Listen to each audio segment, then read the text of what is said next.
Hey guys, welcome back to the channel. I'm on Free time, for all. Fire at and will. today I'll be talking about what the topic is. And Sledgehammer Games is next to come out with their new Call of Duty game. Uh, Victor Mission Z, begins now. someone Remember your that's training. leaked previous Call of Duty's titles in the past, as I dud that guy up, has come out and said, "Hey, it's going to be World War II again." Honestly, guys, at this point, would you rather have Advanced Warfare 2 or would you rather have Call of Duty World War II? I realize, these developers just can't bring a great map back into the game or a new, I guess, Call of Duty because it seems like they're regurgitating the same deal. Treyarch's done it from WW2 to WW4. It was basically a copy and paste, and of course, some people say, because they removed the jetpacks, that made it a different game. But if you think about it, this is probably going to be a little bit better, hopefully, in the movement, because that was a big issue too, right, guys? When this game first came out, it was super slow. The footsteps were loud. It wasn't until after Condrey left and these new guys came in and they revamped this game, and in my opinion, they did a wonderful job. I'm not going to sit here and say, they're the best game developer out there, but I will say that when they came in and redid this game, and probably a lot of you guys stopped playing World War II probably the first few months in. I know a lot of people did, and they didn't go back to it. I stuck to free for all mostly because I was playing this game solo. I find most of the newer games I play free for all, except for Black Ops Cold War. Right, I still play solo TDM, but I don't know, man. It's unfortunate to hear that it's going to be a title that we're already familiar with. Obviously, the community would have wanted something fresh and innovating and new and its own identity. This game here is going to be just like I said. Treyarch made Black Ops 3, which to me was a hit. They made Black Ops 2 too, but BO3 was the jetpack era.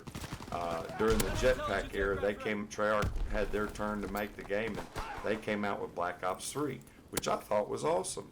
But when they did BO4, guys, in my opinion, they had the same characters, they had the same kind of deal going on, minus the bootstrapping. And also, in my opinion, they added where you had a specialist and a lethal. Whereas if you remember in BO3, it was either or. You could only have a lethal or you could have a tactical, which that made it more balanced. But in BO4, it was a little more chaotic because you took out the advanced movement and then gave everybody a lethal and a tactical, which just made it harder to get away from things, being boots on the ground, because that's what the community wanted to go back to, was boots on the ground. And like I said, World War II, when it first came out, in my opinion, it wasn't that great. I remember complaining about how loud the footsteps were, and just how long it took. Remember how long it took to regen your health, for God's sakes. That was the killer part with me to get adjusted to. This game here, I'm playing a bunch of noobs. I'm not even gonna lie. I mean, I might be playing against one or two good people, but the majority of the lobby is weak as Circus Lemonade. Now, on the second game that I'm fixing to have it go on to, so we can give a little bit longer to talk about this, is it's a sweat fest, guys. I'm not going to kid you. It was tough as nails. And so it'll be more action-packed than this was. But, and I was doing a challenge with assault rifles with it. So I got a little brutal. That ain't too bad. But yeah, man, I think that the guys who came in and took Condrey's place, they feel like they want to do a World War II graphics and everything from the ground up, not take over someone else's project. So that's probably where all this is going on and what's happening.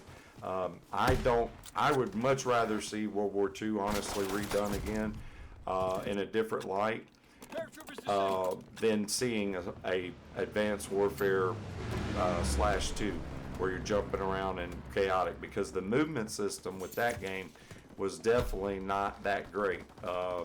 In my opinion, Infinity Ward did the advanced movement kind of the best. But I did like Black Ops 3 the best out of the jetpack era. So we finished up first, got play of the game. Dun-dun-dun, dun-dun-dun.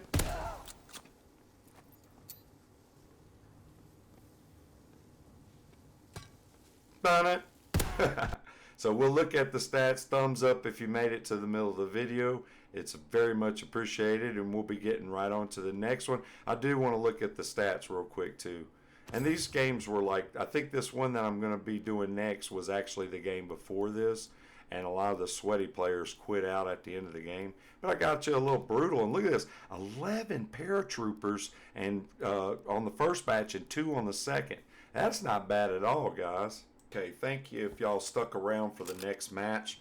Now this is a bunch of sweaties, and again I'm doing an assault rifle challenge. I got the old Red Baron heroic camo, a red over red camo on it. It looks pretty good. You'll see when the color comes in. But when this game came in, guys, I'm speaking of World War II. Again, we're remembering a different, it was under a different crew of people, and this is the way they wanted to do this game. And the community didn't take to it as good as they were hoping to, obviously, and so they were left wondering what are they going to do with this game. There was an outrage, people wasn't happy, there's just a lot of weird stuff going on. And so basically somehow or another he got either promoted to some other kind of job. Michael Condrey, and took a few people of his team with him, and they went to, I think, Activision. And then they brought in a new group of people. Now they revamped this game, but they can only do just a little bit to it. They didn't have enough time to just stop the game and remake a new one. But in their eyes, they wanted a fair chance from the very beginning, right? And let them see how they're going to handle multiplayer. Now on this thing here, this game World War II with Michael Condrey, it only launched with like 9 maps, guys. Let's go over them. It had Aiken, Adrian's Forest, Flak Tower, Gibraltar, Gustav's Cannon, London Docks, Point du Hoc, St. Mary du Mont, and USS Texas Alexis, which you saw the last gameplay. This was actually, if you want to call season or whatever, this was during a different, you used to have like season pass, and then they would drop like 2 or 3 maps to the DLC. I thought this was a fun map, because this map is actually in headquarters. You can see it off to the side, and you'll see those bigger people on the outer edges of the map walking around and whatnot. This is in a sandbox, which is pretty crazy. And a lot of people said they didn't like this, but I enjoyed this map because it was just something different from the regular torn, worn down buildings and all this war, everything's exploded and tore up. This was something fresh and vibrant. It kind of reminded me of a Treyarch map, honestly. That's what I thought when I saw this map. I said, man, Treyarch looks like they had, with all these bright colors, compared to the rest of the maps they had going on, they had a lot of bright colors and really nice, aesthetically pleasing. There's a big baseball right here in the sand. I mean, it was just a lot of fun for me when I got on this on free-for-all. Did I do so good in this lobby? Man, not as good as I would have liked. But, I just wanted to have a gameplay up. Most people, these big YouTubers, they're either uploading Warzone and talking about World War II, or they're playing, Black Ops Cold War. And I get it, those are the new games, and that's the heat of the moment, what's going on right now. But this is what they were left with, and I'm leaving this as a point. The new developers who came in and took Michael Condrey's position, this is what they were left to work with, and they didn't feel like they had a fair chance at a real World War II game. So I really hope, and I could be wrong, and I'm not selling the game, because honestly, guys, I don't think I'm going to buy it. Maybe not buy it at all. I might wait till it goes on sale and it's half price and then go get it, because honestly, I have enough Call of Duty games, unless for some crazy reason like the whole community is singing its praise, then yeah, I'll run out and go get it. Now, it might be a few weeks to the party, but I'm talking about waiting a few months before I get this game after release, because I know that within the first patch or two, they're trying to fix the bugginess and all this stuff that they just can't seem to get a finished product out from launch. You know, when it's launched, it's not a finished product. And the poor people who go out and buy this game are basically the game testers to respond on Twitter and Charlie Intel and all these medias that, oh, it's got this wrong with it. There's a glitch right here. You can go through the wall right here. And they'll give it out, the information, to the developers, and they can go back with a patch and a hot fix and fix those issues, right? And to where it makes the game experience a little bit more fun. So I'm not going to rush out and go buy the new Call of Duty as soon as it comes out. Like I said, I've got a bunch of games that I feel like are unfinished that I play currently. You know, that includes Black Ops Cold War, guys. That game is still very, very buggy, and it's got a lot of issues. And I'm not even talking about skill-based matchmaking. That's not even nothing I'm concerned with. The hit registration is important to me. I don't like the hit restriction or the aim resist that pulls away from your weapon when you're trying to draw it back on. And I get it, guys. There's a thing called recoil, right? But as time and you use the right attachments that counter that recoil, if you will, and lower it down, you know the recoil pattern of your weapon, especially when you've done killed over 1,000 people with it in multiplayer. So you know the recoil and what it's supposed to do. But when it pulls it away, obviously, that is a bad experience, and that they're saying that is built into the game, and, you know, like the code of the game.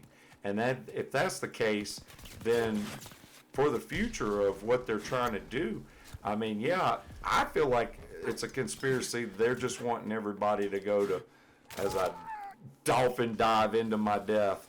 That's hilarious. Hilarious. But they want everybody to just get on that BR deal and get off of the multiplayer. Multiplayer used to be the main dish. It was campaign, it was zombies, and it was multiplayer, right? And most of the people, there was a few people in the community just played the campaign. There was a little bit more that played zombies, but the majority was on multiplayer. Now those roles have been reversed, and multiplayer is like an appetizer, and the battle royale is the main course, and that's all they're focused on. So I don't know, guys. That's my time. I hope you ladies and gentlemen enjoyed this. Let me know in the comment section what you thought about what I talked about. And I'm on time, guys, and I'm out.